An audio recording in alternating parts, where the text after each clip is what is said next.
गंगा नदी में तैरती है लाशें, ये तो नहीं कह सकती ना कि मैं यहाँ आई हूँ और ना ही मुझे यहाँ लाया गया है, मुझे तो माँ गंगा ने बुलाया है। गंगा माँ तो सबको बुलाती हैं, लेकिन ऐसे तो कतई नहीं जैसे बिहार और यूपी के दो जगहों पर गंगा नदी में लाशें तैर रही हैं। ऐसी तस्वीरें आपको विचलित कर सकती हैं, लेकिन क्या करेंगे, इस समय देश में सब कुछ विचलित करने वाला ही हो रहा है। सरकारों के रवैये से लेकर शमशान घाटों में शवों की लाइनों तक, अस्पताल के बाहर ऑक्सीजन के अभाव में दम तोड़ते मरीजों से लेकर गंगा नदी में तैरती लाशों तक, ये सब कुछ हमें विचलित कर रहा है और हम सिर्फ विचलित ही हो रहे हैं। लेकिन ये विचलित भी कैसा विचलित है, कोरोना से मरने वालों के आंकड़े हमें डरा रहे हैं और हम विचलित हो रहे हैं। लेकिन विचलित भी सिर्फ कहने के लिए, क्योंकि कुछ लोगों ने अपने कारनामों से विचलित जैसे विचलित शब्द को और भी ज्यादा विचलित कर दिया है।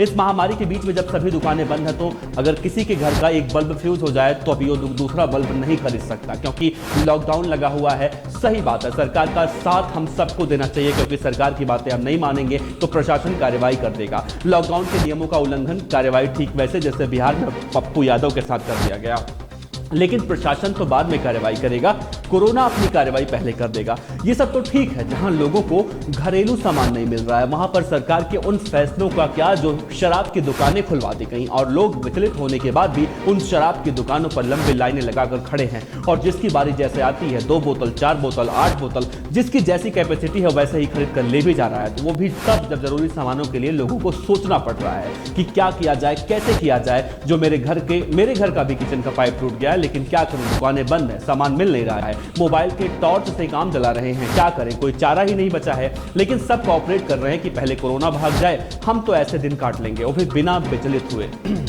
लेकिन इन शराब के खरीदारों को विचलित होने के बाद भी इस बात से कोई फर्क नहीं पड़ता, इन्हें तो बस दारू चाहिए, दारू। ठीक वैसे ही जैसे हिंदी फिल्म कर्मा में अनिल कुमार साहब पर एक गाना फिल्माया गया था कि दे दारू बड़े दिनों के बाद मिली है ये दारू, और इन दारू खरीदने वालों को दादा ठाकुर बनकर कौन समझाए। जब सरकार ही दुकानें खुलवा रही है तो इनको क्या दिक्कत है। ये लोग भी शायद ये सोचते होंगे कि आज दुकान खुली है तो ले लो, कल का क्या पता, हो सकता है कि शराब की दुकानें फिर से बंद हो जाएं और दारू मिले ना तो क्या होगा। सरकार को कोसना है तो ये लोग टीवी चैनल के रिपोर्टर के माइक के सामने ऐसे ज्ञान देंगे कि लगेगा कि इनसे बड़ा कोई ज्ञानी है ही नहीं और ना ही इनसे बड़ा कोई समाज सेवी। सब सरकार पर आरोप लगा रहे हैं कि मोदी ने 6 करोड़ कोरोना वैक्सीन 90 से ज्यादा देशों में बेच दी या अपना नाम कमाने के लिए फ्री में दे दी। लेकिन कोरोना को फैलाने में क्या सिर्फ सरकार ही जिम्मेदार है, ये लोग नहीं है क्या।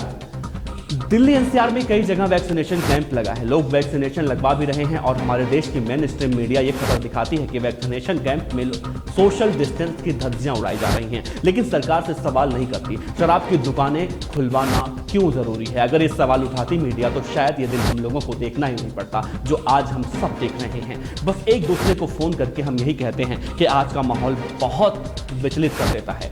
कोरोना से मरने वालों का आंकड़ा अब इस कदर बढ़ गया है कि बिहार के बाद यूपी के गाजीपुर के गहमर गांव में गंगा नदी में लाशों का अंबार लगा हुआ है। एक साथ कई शवों के मिलने से यहां पर भी स्थानीय प्रशासन के हाथ पांव फूल चुके हैं। ये लाशें बोल तो नहीं सकती, लेकिन चीख कर सवाल खड़े कर रही हैं कि आखिर ये लाशें कहां से आई हैं।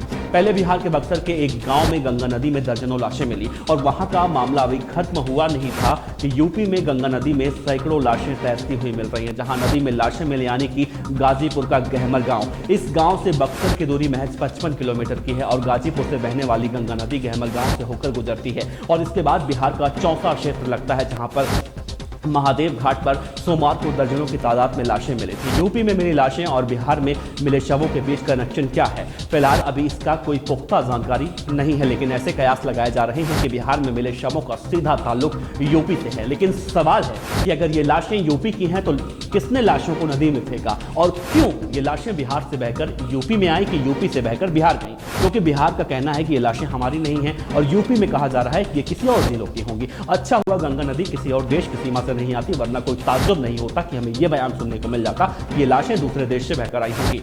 ये एक बड़ा सवाल है और जांच का विषय भी है। लेकिन उससे बड़ा सवाल यह है कि क्या इन शव को सरकारी फाइलों में मौत के आंकड़ों में दर्ज किया गया है या नहीं। लेकिन जो भी हो, लाशें चाहे यूपी की हो, बिहार की हो, लाशें तो लाशें हैं और इस महामारी के बीच में ये लाशें विचलित तो कर ही रही हैं और विचलित से तो किसी को डर लगता नहीं। अगर डर लगता तो शमशान बन चुके इस देश में दारू के लिए तो इतना हल्ला नहीं होता। चलिए चलता हूं, नमस्कार, जय हिंद, राम राम।